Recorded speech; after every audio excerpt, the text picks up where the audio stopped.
kuchangia katika mambo ya usalama. Kazi ambayo tumefanya kwa miaka miwili, nilisema ya kwamba we are going to modernize the security equipment that we have and improve on the security architecture and make it much more people-centered. We will involve leaders, we will involve citizens in making sure that they too take charge of the security of where they stay, of the security of their counties. And we have seen tremendous progress, even as we spend public resources modernizing the police, modernizing our security agencies. And we are spending close to 20 billion shillings to modernize the equipment and the facilities and the capabilities that are available to our policemen and women so that they can improve on our security.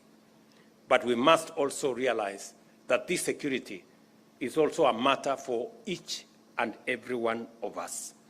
But as I committed, we need to silence those who are shooting everywhere.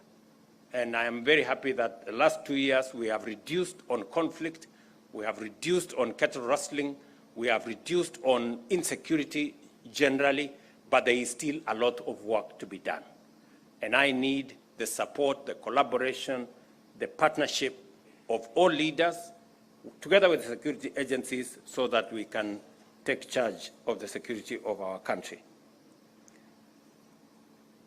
I also committed that we are going to eliminate the old story of vetting because it discriminated on some Kenyans. Today, our constitution and the law gives us the opportunity to make refugees Kenyans. Now, if we can make refugees Kenyans, what business do we have asking questions about other Kenyans and whether they are Kenyans or not? And it is the reason why I made the policy decision to get rid of this thing called vetting, because in any case, it was not based on any law. It was just an administrative issue. And that gives all of us the opportunity to be the people that we should be, people of one country and one citizenship. Let me also confirm that all the other issues that the leaders here have said, I have a good record of them. I know the people of this great county had an opportunity to access water, but that project has had challenges. I am going to unlock those challenges. I have discussed with the governor and all the other members of parliament here on what we need to do to unlock the water facility for this town. And hopefully, by the time I come back in January, we will have some good news, both for the water and the sewerage facility that is required in this town. And the many other projects that we will be attending to when I come back to this region early next year. Let me also confirm that going forward, it is indeed our place as a country to work together, to find common ground on things that are of national interest to the Republic of Kenya.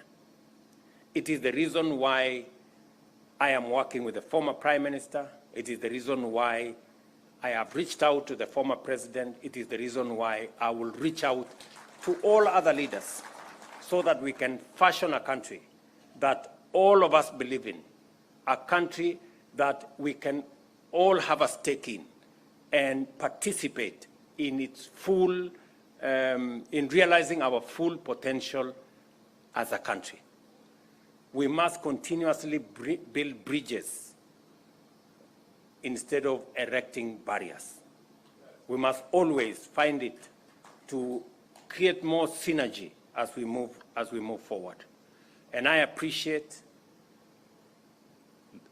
the leadership of many other groups and teams and sections as we work together in this common project called Kenya.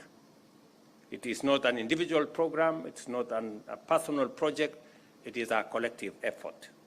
And I appreciate that Professor Anyang' Nyong'o is in our midst to represent the former Prime Minister and to confirm that the former Prime Minister is somewhere in West Africa because he is our candidate for the Africa Union Commission Chair. And collectively, our support is necessary so that we can use his talent, his expertise, his knowledge to drive the African agenda, because Kenya cannot succeed if Africa fails. We need a successful Africa to have a thriving Kenya. So that's also very important to me and to all of us.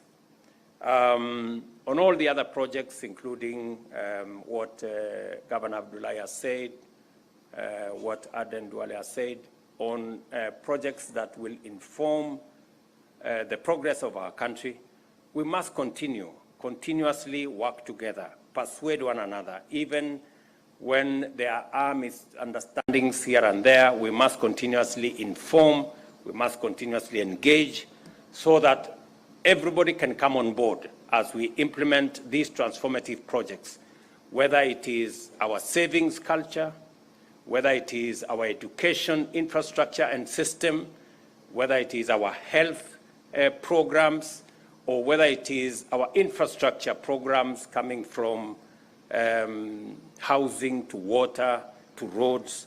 We must all continuously work together in that space. And let me confirm to the people of this county and to the pastoralist community that I signed into law the water bill, I think 2 weeks ago, that now provides a bigger framework for matters to do with water harvesting, matters to do with water storage, as we look into the future, because to unlock the potential of our arid and semi-arid areas, water harvesting, water storage, water management is going to form a big and substantial part of unlocking the potential of this region.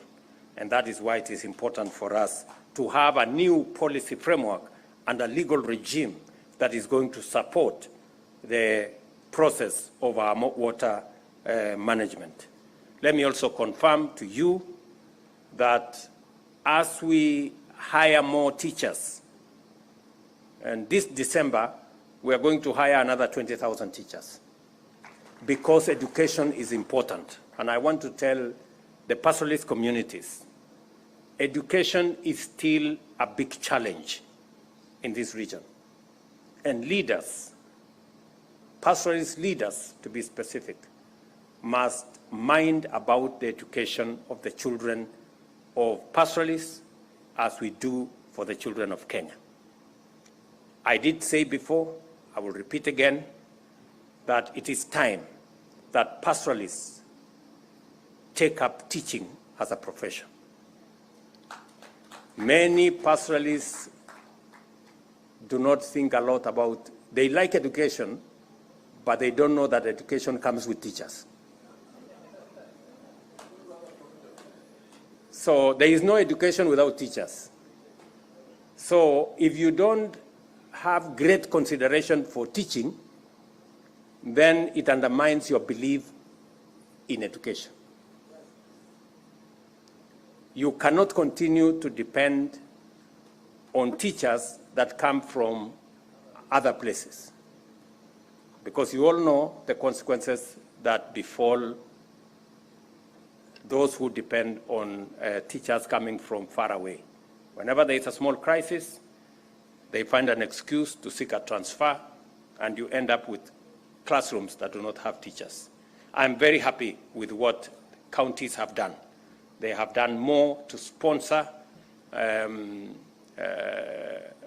teachers from this region to our teacher training colleges, and I made a confirmation that we are going to provide affirmative action for you. If you sponsor more teachers, we are going to create more places in our teaching institutions, teacher training institutions, so that we can train more teachers from this region, and so that as we employ teachers, we can also employ teachers from this region to serve the children from the pastoralist communities. So I want to thank you very much for this great meeting that we have had. I am very confident that going into the future, we can build a much more cohesive, much more united country as we contribute our best in making Kenya great. Thank you very much, and I look forward to the outcome of this summit. Asanteni sana. God bless you.